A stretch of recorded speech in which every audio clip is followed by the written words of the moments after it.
Во својата агенда СДСМ денес имаше обраќање на кандидатот за пратеник Сашко Николов, кој истакна дека во изминатите 3 години владата предводена од СДСМ се фокусирала на изградба на патишта и мостови. Изградивме 28 мостови во државава и не застануваме тука.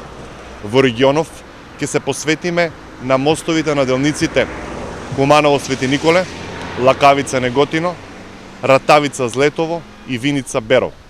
Со влезот во НАТО добивме пристап до пазар од 4 милиарди евра средства, кои што финансиски и економски ќе го подобрат развојот на нашата држава.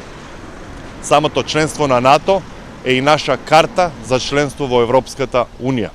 Подготвени сме, знаеме и можеме до крајот на 2024 година да ги отвориме дури 80% од поглавијата за интеграција во Европската Унија. Николов потенцираше дека и понатаму СДСМ ќе продолжи да гради, зашто на тој начин се градела и иднината на државата и нејзините граѓани.